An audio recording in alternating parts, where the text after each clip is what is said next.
Hello, welcome. Thank you very much for joining us today. We're today going to talk about a very, very important topic that's near and dear to every single subscription business, which is how can we increase retention? What are the secrets of the top performing companies and what can we learn from them that can be applied by any companies? And the good news, spoiler alert, there's some very quick moves and changes and additions you can make to your processes that will give you very significant upgrades in retention, reduce churn, and deliver very significant improvements to your performance. So let me introduce myself. My name is Steve Arentzoff. I am the Senior Vice President of Marketing at FlexPay. And I'm very pleased to take you through today's presentation about subscription retention. So as we get started, let's center ourselves by talking about really what is the core of the subscription model. There's a very special relationship that is created between subscription companies and their customers. The customers are seeking the convenience and the value of regular delivery of products and access to services. The subscription businesses love the development of relationships because it leads directly to retention. Obviously, a customer that comes is able to be engaged and is billing repetitively, monthly or every billing cycle is going to have a deeper relationship and generate more revenue than an episodic one-time customer just comes back to your location or your e-commerce site every couple months when they have a need. So there's a very symbiotic relationship between the merchant and the customer that's advantageous for both. And of course, the businesses love this because the fact that the relationships lead to retention, which drives revenue. And that's the biggest reason why subscription business is so attractive to so many different organizations. But there are some things that get in the way of retention. There's some things that interrupt the relationships. And one of the unknown factors, or at least underappreciated factors that actually is a driver of churn are frictions in the payment system. So it may seem at odds with the system that we expect to work the way it was, right? Every customer has a credit card, they provide to the merchant, the system, the CRM system, the billing system, hits the credit card system every billing cycle. And we all think, theoretically at least, that only the fraudulent transactions are declined and legitimate transactions are approved. But it turns out that banks that face enormous losses from churn, or from fraud, excuse me, and in their efforts to reduce their fraud losses, they have gotten aggressive on looking for factors or risk profiles of transactions that correlate with fraud. And fortunately, the transactions that are identified as recurring billing transactions often get scored at a higher threshold or a higher risk profile than single purchase transactions. And the result of that is that, according to Visa's own data, up to 24% of recurring billing transactions are actually declined by banks. And any transaction or purchase request that is made that is unrecovered or is not successful directly drives customer churn. In fact, the problem is pervasive enough. There's terms for it. You may have heard the phrase involuntary churn or passive churn. Those are both ways of describing losses of customers and churn that's caused not by the customer proactively ending their subscription, but by the inability to complete the payment, which of course creates the end of the relationship. Well, our data shows us that up to 50% of all churn is actually created by involuntary reasons. And some companies have started to identify this and address it in initial efforts. And we'll talk a lot about what we can do to actually improve, again, on top of those. But the companies that do understand this problem and take action are good news and one step ahead of the game. But there's much more that can be done, even in today's technology landscape, to be able to improve on initial results. So it's really important to recognize, going back even to that simple model of relationships and retention driving revenue, we look at what are the prime drivers of profitability and revenue for a subscription company. We often use the LTV equation, or lifetime value. And this is a standardized equation that we recommend to use. It's a very straightforward equation. It says the value of a customer of the lifespan is driven by how many active cycles they're billing. And you multiply that by what you charge them minus the cost of goods sold. We want to reduce the cost of goods sold because particularly for businesses that deliver physical goods, that has such a big impact on overall profitability. So number of billing cycles times the net revenue you earn, net margin, minus acquisition costs. And we start to look at this equation, it becomes really clear that all these elements within the LTV equation are not the same in terms of what influence or what control subscription businesses have of them. For example, the order value, what you charge your customers. We know in today's environment, as many households are making tough decisions where they need to balance their budgets, there's been an increase in overall voluntary churn because of the need to cut back on some expenses. Almost every subscription company does compete in an environment where there are alternatives in the marketplace. So you can raise your order price and it will drive more revenue, but often it has the negative effect of driving more churn. So that can be net negative, net positive, but it's a limited amount what you can increase prices. Your COGS, your cost of goods sold, what it costs you to deliver your product. Again, a physical good is going to be more expensive than a service, but often the COGS price that companies face to deliver their products and services are largely fixed. You can try to work to reduce them, but that can lead to reductions in quality of the product that you deliver. And so the COGS is still within a limited band of what you can do to decrease your cost to improve your lifetime value. And then lastly, acquisition costs.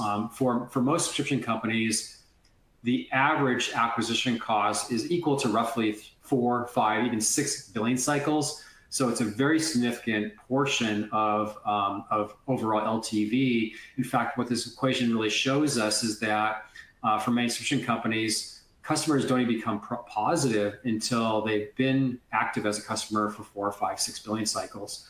And many companies have actually found in the inflationary environment we're working in today that their acquisition costs have actually gone up, which has reduced LTV. So order value COGS, cost of goods sold, and acquisition costs are largely beyond the control of the subscription business to improve, which leaves us with billing cycles, retention. How many billing cycles is your customer active? So what this equation tells us very clearly is that the biggest lever that any subscription company has to improve customer lifetime value, which translates to more revenue and more profitability, is to increase retention, increase the number of billing cycles that your customers are active. So that's why it's so important we talk about other factors of churn, why it's so important to increase retention. So as I started to introduce before, many companies have started to recognize the problem of failed payments, which are decisions on transactions, and have started to take initial steps to be able to address it. There's two basic ways that companies have tackled this. The first one is they built rules-based systems where their billing system will just automatically rebill a transaction after it's declined by the bank. It may be every day, every 3 days, every 5 days. Typically, the systems are working with a one-size-fits-all approach, where just the same strategy or same approach for every failed payment, which is limited in its effectiveness. The other avenue is they send that customer who has a declined payment over to their customer service team to try to have them work and give them a new credit card, perhaps, or even worse, some companies will send their customers who experience a failed payment over to collections or to dunning, which is really negative because it actually creates a negative experience with your customers that's associated with your brand. And we'll talk a lot about the fact that when a failed payment occurs, solving the problem quickly and solving the problem without your customer being aware of the failed payment is actually really important because it avoids any negative reaction on the part of the customer, which itself has its own influence on churn. So again, the good news, and if you're on this session and you have an internal retry system for failed payments, or you are sending your customers who experience a failed payment over to customer service, that's good. It's better than nothing, and it's helping you reduce your involuntary churn rates. But what's often not recognized is there are limitations with these two approaches. For the retry system, the reality is that a simple system that just applies one set of rules to every failed payment are not going to be able to compete with results from specialized solutions like what FlexPay offers that create individualized strategies for recovering failed payments unique to each individual failed payment. And probably most importantly, the recognition that, and we align with subscription companies with their business model. We recognize that solving the failed payment is incredibly important, But at the same time, we want to do that in a way that optimizes the retention of that customer following the failed payment and the resulting LTV, because that has such a big impact on revenue profits for you. So our specialized solutions our system does do this. There's also often the unknown hidden cost of retry systems, particularly the ones that are more assertive or aggressive, and how many times the retry attempts. The credit card authorization systems create a risk score for every single merchant account. This is the account that the payment request is being made from, and tracks the number of retries. And there's a direct correlation with a higher number of retries and a higher risk score. So the companies that are very aggressive with retry attempts may see a fairly positive return on the recovery, but unfortunately what that leads to is actually a higher decline rate down the road, because the banking systems will start to associate that account with risk and treat it as such with a higher level of declines, which has a very negative effect in the long run. So short-term benefit, long-term cost. And then on the other side, if the companies that choose to use customer service or collections to try to recover from failed payments, unfortunately, those are very expensive methods. Clearly, anytime you're using people to solve problems like this, it's probably one of the most expensive assets that you have in resources. And we know from our own data, from our customers' results, that not only are these expensive, but these approaches completely underperform compared to specialized solutions. And the reason this occurs is, for example, our system, our invisible recovery solution, works directly with the payment system to recover failed payments. And so when one occurs, it works directly without customer involvement. So the customer is never made aware of the failed payment.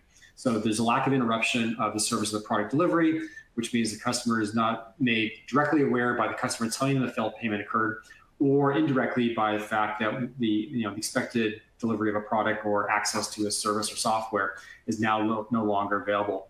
And I think everybody can feel the pain. Everybody's gone through a declined payment before, whether at a gas station or in the market, or with a subscription membership. Everybody has a negative reaction when their car is declined. I think it's happened to me. I get annoyed. I take it personally. The normal reaction by customers is to blame the brand, not the bank. That's really interesting, right? So, the perception is my card is being used by you, and my card is being used by purchases with other merchants I work with, and those payments are getting through fine. It's only being declined with you. It must be your problem. So there's this very strong negative association with your brand. And again, that outcome often is that even if the customer decides they want this service, it can they can help in the short term, but often leads to churn down the road. We also have data that indicates that when the failed payment occurs and the customer is aware of it, the customer's reaction is to not help you solve the problem, but to go to one of your competitors because they still want the product or service. They're just not able to stomach the idea of working with you, which is fascinating behavior and psychology. So we encourage that for companies that are looking to solve this problem is to really focus on optimizing payments, your entire payments experience for customers, for long-term relationships and lifetime value. So even the concept of failed payments, shift the perspective from we want to reduce the rate of failed payments by recovering as many transactions as we can, which is good, but the more accurate, the more healthy, and the perspective that drives better performance for your company is that we want to recover payments, of course, but we want to optimize retention of those customers following recovery. Again, we go back to the LTV equation, and recovering a single transaction is good, but recovering a transaction where the customer continues to bill month after month after month for you is a much more profitable customer for you. So again, as I talked about, some companies have started to recognize the failed payment problem and have tried home-built solutions using retry code or customer service outreach. And the good news, they've gone from 0% recovery to some number of, some percentage of their recovery, and they've been able to reduce their involuntary churn rate, which is incredibly healthy for the business.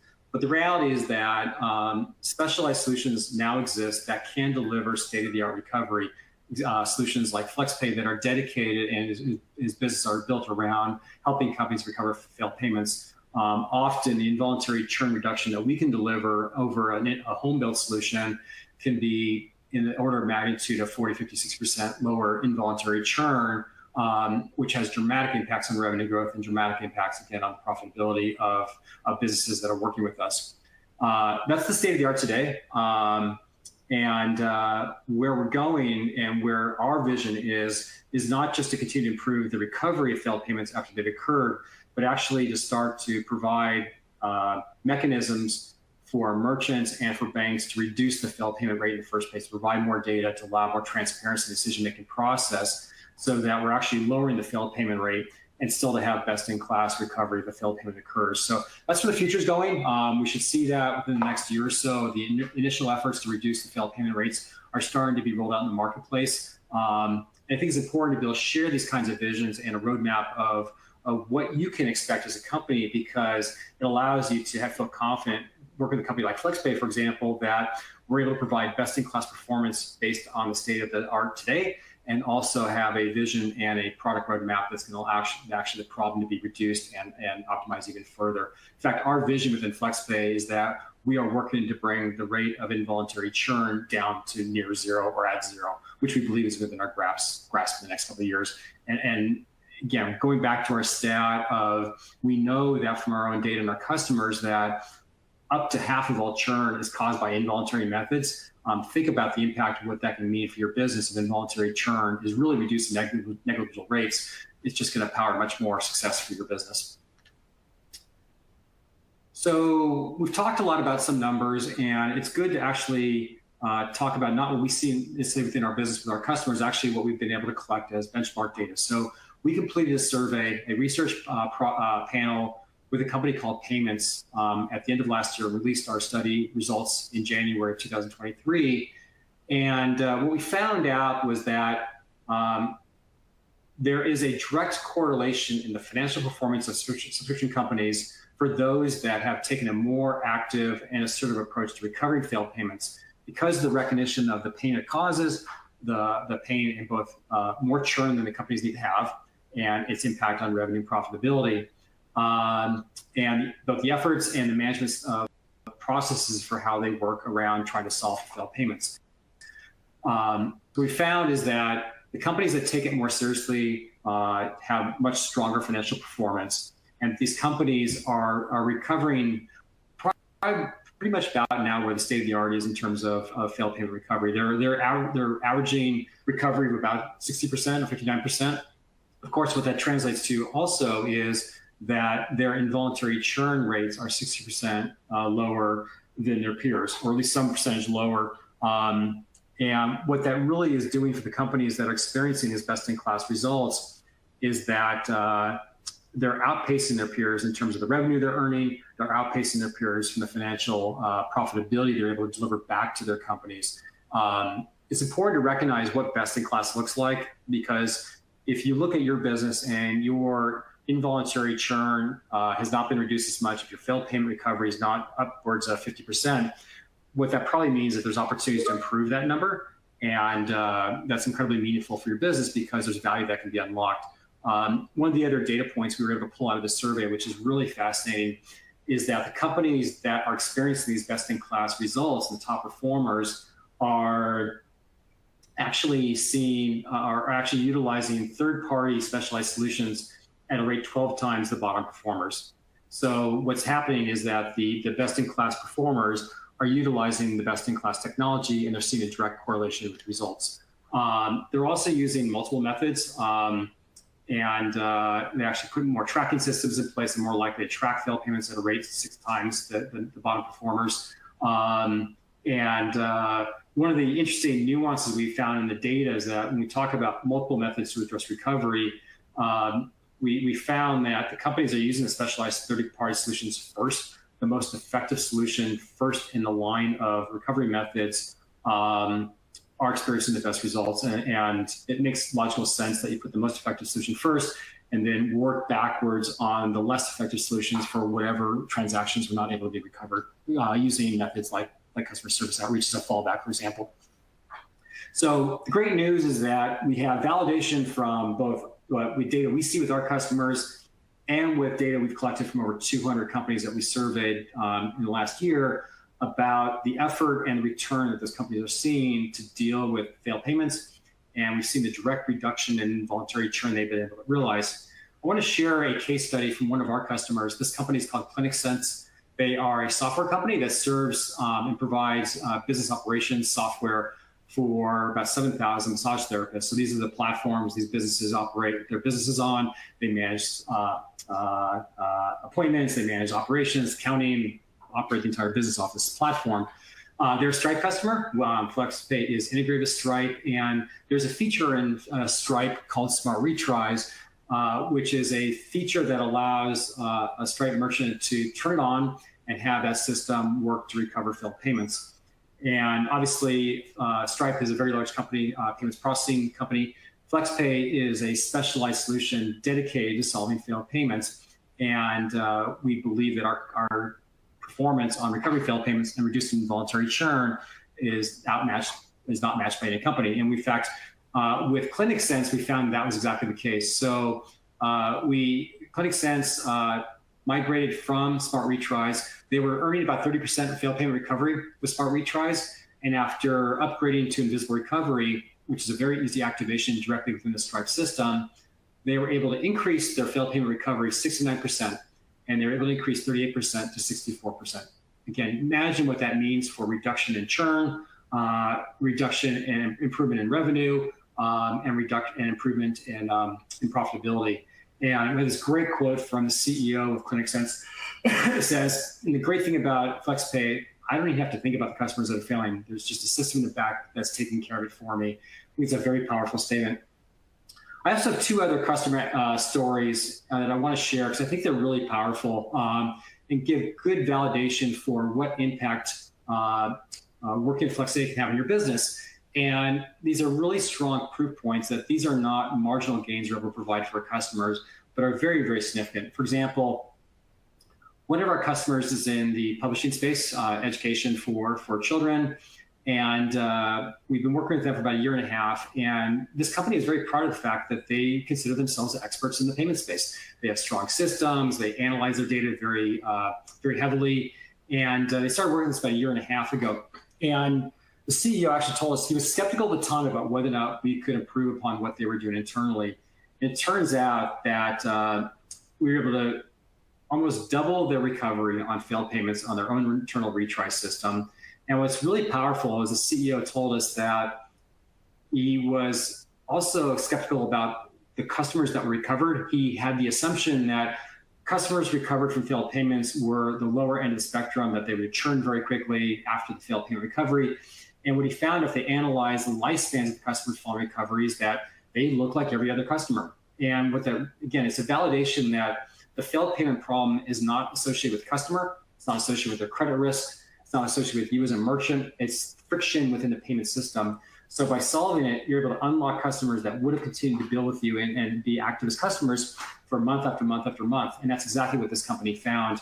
And they're thrilled by the LTV increase they've been able to unlock as a result of working with FlexPay. The second story I want to share is also a great validation of the impact that we have for customers, the validation that we're providing very meaningful improvements in their business. One of our customers is in the professional services space. They serve other businesses, and they're actually a public company. In Q4 of last year, we delivered about $2.5 million in revenue from recovered customers for them, and they reported a quarterly profit in that same quarter of $1.8 million. So what that means is that a public company was able to move from a loss to a gain, a profit gain for the quarter as a result of working with FlexPay. Think about that. Think about the impact that showing a loss versus showing a profit had on their stock price and the overall company valuation. That's an example, a very tangible example of the kind of impact that we can deliver for our customers. So in summary, I want to applaud for everybody that's participating today with us that if you have taken the first step and have recognized the problem of failed payments and have taken the first actions, the first steps in your business, That's great news. We applaud you for that. But I also want to make sure it's clear that you recognize that there are better options out there like FlexPay that can dramatically improve the performance of your failed payment recovery and have a very, very material impact on the reduction in your churn rates, which translates directly in the short term and the long term to both revenue and profit gains. And we know that from not only our own data, again, from the survey data we collected from over 200 companies, that the companies that have recognized this and are using third-party specialized solutions like FlexPay are top financial performance. So I would suggest for everybody, if you are interested, we can actually schedule with you a workshop to review your business and calculate out what your involuntary churn rate is now, what percentage of your churn is being caused by failed payments, and put together a forecast for you, what we think we can improve that involuntary churn to, as well as a forecast of what that impact is over a 12-month period. We often see in our forecast, for example, that after working with FlexPay for roughly a year and moving beyond an internal solution, that after 12 months, the amount of revenue that's being created from customers that we've recovered on top of what previously were being recovered can be upwards of 10, 15, 20% of total revenue in 12 months. That's the kind of impact that we can deliver. So please, there's an email address, marketing@flexpay.io on the screen. Please feel free to use that. And we'll be happy to take you through this step. I really encourage everybody, any company that has a subscription billing model, to really dig in, make sure they understand what their failed payment rate is. Make sure you understand what percentage of your churn is being caused by failed payments that are not recovered, and really pursue a specialized solution because it will have an immediate impact on your business's performance. So thank you. That takes us to the end of today's presentation. I do have some time for Q&A. I do see we have one question in the chat box I'll address. So the question is best practice. Okay, so if I understand the question correctly, what's being asked is, we talked a lot about different approaches to failed payment. Are there other best practices that companies have employed that do correlate with better results?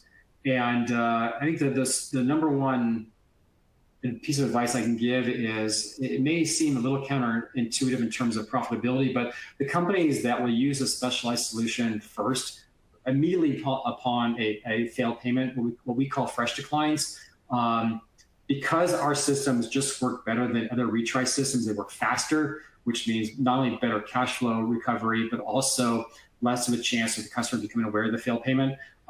We just work better, and the overall recovery rate on our authorization attempts will be higher than it will be for internal solutions, or even certainly for customer service outreach. It often takes weeks to recover. So by applying the most effective solution first, letting that process play out, and when it's over, only using the fallback methods you have internally after you have the population of transactions that you were not able to recover, will give you the best results in both failed payment recovery, involuntary churn reduction, and revenue profits.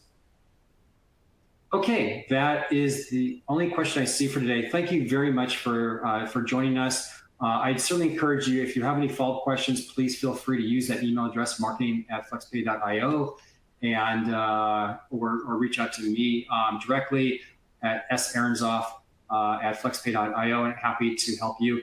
And certainly during the next few minutes, I'll stay online on the session. And if you want to use the Q&A box, I will get back to you immediately with an answer. Thank you so much.